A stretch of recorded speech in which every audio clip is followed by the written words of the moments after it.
Hello, everybody. Welcome back to another episode of Bleav in Iowa. I'm Brady Beedon. He's Logan Blackman. He is former Hawkeye tight end Dominique Dafney. And the Hawkeyes are playing under Friday night lights out in Piscataway for whatever reason. They go out to take on the 3-0 Rutgers Scarlet Knights. Fellas, I'll just start with this. Iowa's a 2.5-point favorite. You know, Rutgers is not a bad team. They're not what they were a couple years ago, but we talked about it last week that this is a game Iowa should go and win if Iowa is where we want them to be. Yeah, you can't afford to go on the road and lose to Rutgers.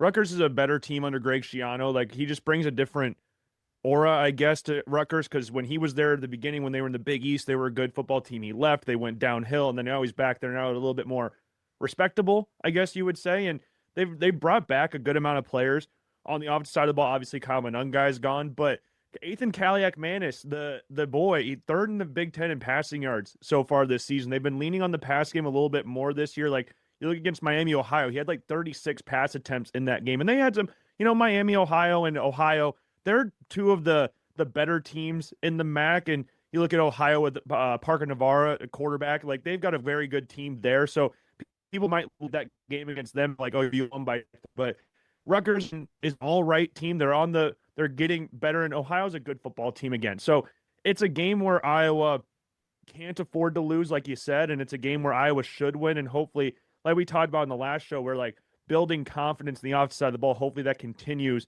into this game, going to Piscataway. Like, it's just a fun thing to say. Piscataway. Iowa can't lose. They cannot lose this game to Rutgers.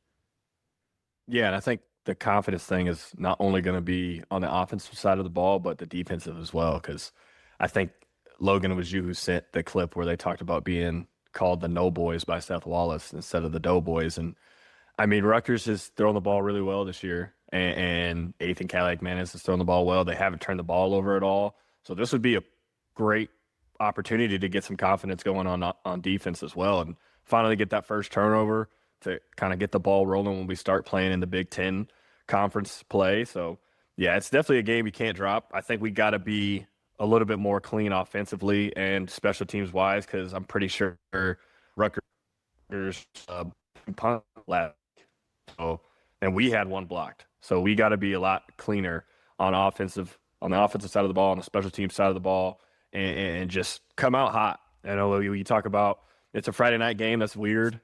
You got to go all the way to the East Coast at a night game. That's weird.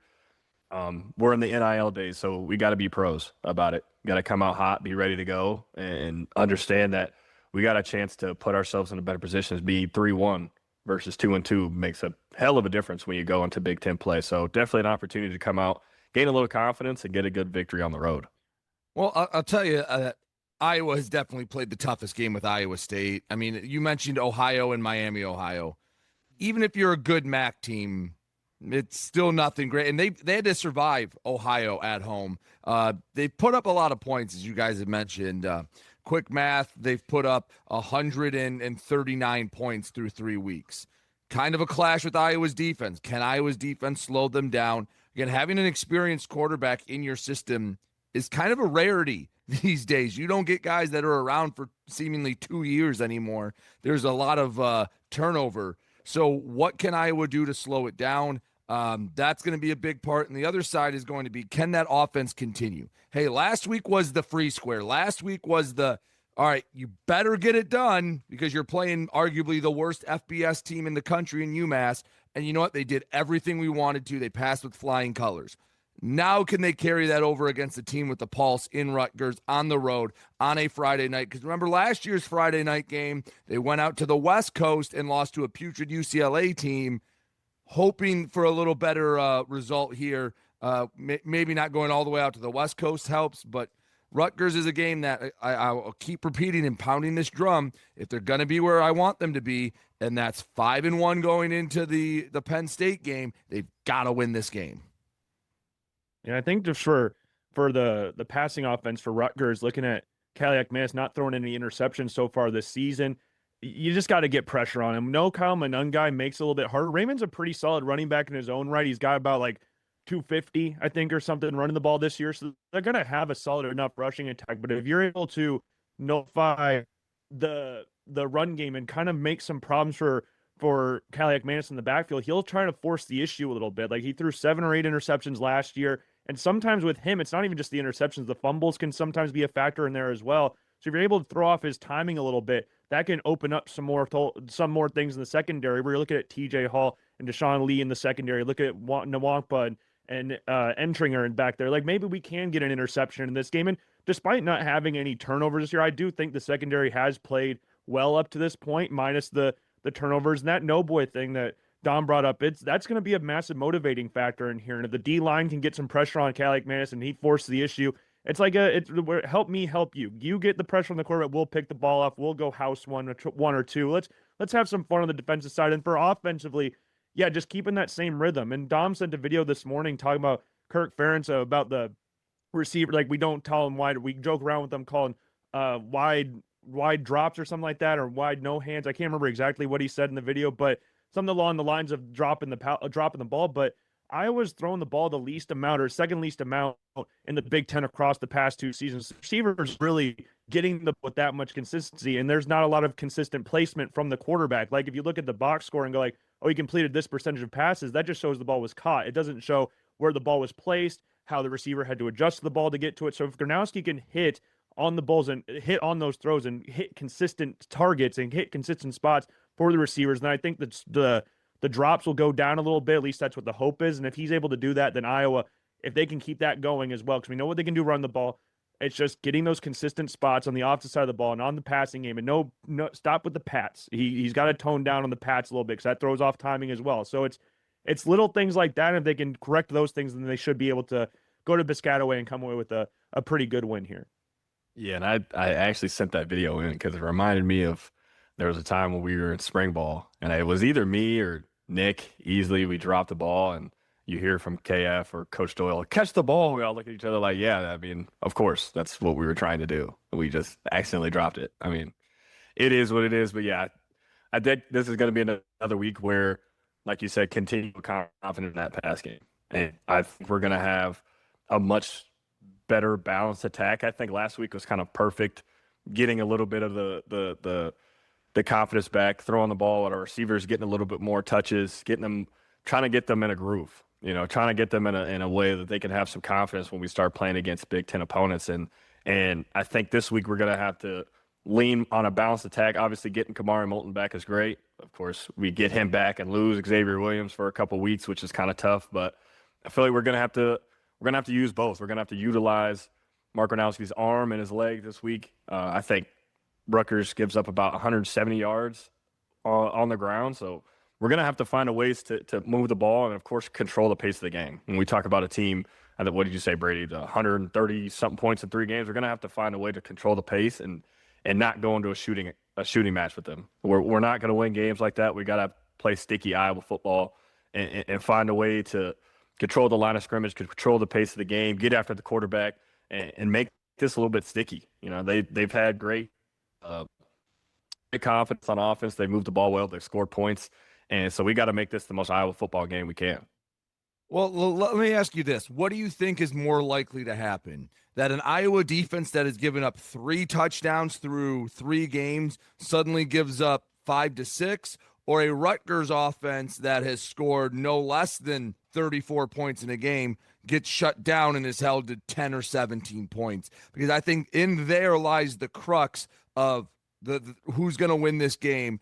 And for me, I don't see Iowa's defense all of a sudden becoming Swiss cheese, because even against Iowa State, who's supposed to have this great offense and returning quarterback, sound familiar, they were able to shut them down. The offense just didn't do anything. So what's more likely? Iowa's defense gives up 5 touchdowns, or Rutgers offense only scores 2? I would say Rutgers scoring 2 is more. I just trust Phil Parker. There could be a lot of different things that go on in Iowa's defense. We've talked about before the season started about how little concerns in the secondary, how leaky it was toward certain points of last season. Iowa talked about the state game. They're able to nullify an Iowa State passing attack that's not afraid to push the ball down the field. I mean, you look at the first play against South Dakota, they had a 50 or 60-yard play. And yes, South Dakota's a lot different than Iowa, but they're not afraid to push the ball down the field when they need to. And they have a good running attack with Abu Sama and Carson Hansen. They're not afraid to do stuff like that. But Iowa was able to nullify that and really didn't give Iowa State those opportunities to hit them deep like they did last year. And against Rutgers, yes, their offense is looking really good right now, but there is a difference between playing the likes of Ohio and Miami and Norfolk State, Michael Vick University, and then playing Iowa's defense. Phil Parker will throw a lot of different looks at Kaliak Manis, throw a lot of different looks on their offense, and I would imagine, I would like to think that Iowa can come away with a turnover, whether it's a fumble recovery, whether it's an interception in the secondary, whether it's anything like that. I do think they can come away with something. I think they're able to, again, the different looks they'll be able to throw at will hopefully nullify the total offense for Rutgers in this game. Yeah, I agree that, I mean, we can rest on Phil Parker's put a great outfit out there, but unfortunately in today's football in general, like, what's a great defense without an offense that can score points? So we can hold them to under 17 all we want, but if we're only putting up 6 to 10 points, then I mean, we wasted a great defensive performance. So that's, I would equate Brady like them to Iowa State in a sense where, yes, great quarterback coming back, another year under the offense, under the scheme, and is able to put up a lot of points, but we got to score. We got to find a way to continue to be consistent, and hopefully we learned some things from last week, and we're going to take some things and continue to grow on them. Continue to make strides as an offense, throwing the ball, running the ball, whether it's getting the ball to Caden Weegan, whether it's trying to get the ball to Seth Anderson, any of our receivers, more consistently. That's what we're going to have to see. We're going to need to see consistent performance, and that way we can't just continue to rely on our defense. Be like, well, they'll save us. You know, they'll always just come back and save us, and that's not always going to work, unfortunately. So we got to be able to score points consistently and find a way to keep adding things to this passing attack so that people can actually be threatened by it and not sit at 6, 7, 8 yards like they did against Iowa State. So if we can do that, I mean, we're going to be winning this game, and we could have conversations after this game about where we could continue to take this offense in the future. Here's what last week's offensive performance did for me is, you know, it gives you the right to now show off against a good team that, you know what, yes, it is in there somewhere. And Mark Gronowski's numbers weren't eye-popping. They weren't otherworldly, but he made the throws he needed to. And then when the game was in hand, they just ran the ball and dominated a UMass team. And Logan, I think you said it had been like 5-6 years since they kind of dummied a team like that, 47-7. So that gives me, at least gives me as a fan sitting back going, okay, you did it against UMass. Rutgers is a good team. They're probably going to play in a bowl game, although their schedule is ridiculously tough in the back half, but they're at least a good team. Show me what you can do on the road in a hostile environment. You're not in your own stadium. Make up for the Iowa State game. Go out there and win, because you have Indiana next and Penn State looking in the future. Show what you can do here and give Curt Cignetti something to worry about. Again, I'm not going to besmirch them if they go out there and they find a way to win, and I don't need them to put up 35, 40 points, but show me some flashes of big-time offense in this one, just a couple plays, and again, take some deep shots. Hey, it's like they listened to the pod, because on the first play, they went deep, and I was so happy that Gronowski was throwing it more than 10 yards down the field. Do that again, because it'll keep Rutgers off balance, and I'm going to trust the defense. You're not going to give up a bunch. Just give me a little bit more to work on. I don't need 47, but give me 3-4 touchdowns in this one. Yeah, and I think it's a good thing that Dom brought up earlier as well, where it's like, the defense can play great. You just cannot go 3 and out every single time. So the defense can only bend for so long. And then once they break, it's like, well, damn, you just keep going 3 and out. We have no time to rest. So now we got to keep going. So Iowa, like I said, Brady, I would just to take the momentum of what we did last week and take that into this game. Not necessarily going out there and putting up 50 points in this game. And we don't need Gronowski to throw for 350 yards and 6 touchdowns. Would that be awesome? Yeah, it'd be awesome to see that. But is it realistic? No, but we just want to see him play consistently. Hit on the easy throws, hit the layups, because those are the plays that will open up the plays deep. Iowa can run the ball. Hopefully the play action's working. We're going to see some of that slow mesh stuff. Gronowski's going to run the ball in there. But if they're able to hit on those deep balls, like we talked about the throw to Sam Phillips in the first play last week, like, just keep hitting those. It doesn't need to be all the time, but we just need to know that you can do that throughout the course of the game. So when you're in an opportunity or in a spot where you're forced to do that, we have confidence in you doing that. So yeah, it's just Iowa doing what they can do to like carry on that momentum from UMass. It's again, like you brought up at the beginning of the show, UMass is one of the worst teams in the FBS, maybe the worst team in the FBS. So you can't go like, well, we can do the same things here, but it's all about the momentum and the thought process of doing that over and over and over again. And against Rutgers, I think they can be able to do that. And then it's going to be a fun game to see. And I just hope that Kornacki is able to stay consistent and the receivers are able to stay consistent. We find some sort of rhythm and carry that on for the rest of the season. It's going to be an interesting one to watch, but let's see if they can carry that for the rest of the year. Absolutely. Just like you said, don't want to reiterate too much, but yeah, just that consistency and kind of find players and plays that we can lean on when it gets sticky in the later half of the season. You know, have those plays where it's 3rd and 8, it's 3rd and 5, and we got all reliable here that we can lean on. This play that we know has worked in the past, and that's what we're going to try to, I hope, bring over from the last game, from the last couple games, is find those plays, whether it's the slow mesh, whether it's play action, whether it's running the ball down your throat, like find things we can rely on when it gets sticky and we're playing the better teams in Indiana, in Penn State, and Oregon, that we could continue to come back to when we need a little bit more momentum, when we need a positive play, when we need a touchdown. Find those plays that we can lean on when it's 2nd and long, 3rd and short, whatever it may be, when we need some momentum, when we need to score, when we need to, whatever it may be, just get to grossing off and find some of our plays that we know work for us, find our schemes that we know work for us, so we can continue to play at our highest level, continue to play with this momentum, and continue to build that confidence on both sides of the ball. All right, guys. Final thought, I guess. Well, before we go to final thoughts, just why Friday night games? Is anyone asking for this? Is anyone excited that this game is Friday night at 8:00 at all? Not at all. Big time rivalry game here. Yeah. Like, I mean, they're calling it the blackout game. So I guess they're showing up in all black. The 200 fans for Rutgers will show up in all black. They're gonna be all blacked out. Why is everyone doing that for Iowa? Why can't we? Can we have our own stuff? Can we stop? Iowa State wants to wear all black. Now it's the blackout game. What are they gonna run out and hold hands against us as well? Like, can we just have our own stuff? You know what I mean? That's like when you see your brother constantly walking your room, wearing your clothes, wearing your shoes. Like, bro, this belongs to me. Get your own stuff. Get your own swag. Get your own. Stop trying to take what we do and twist it and make it your own. I think it's funny that it keeps happening. Yeah, I'm just over Friday night games. No one asks for it. It's really inconvenient. This game should be Saturday at noon.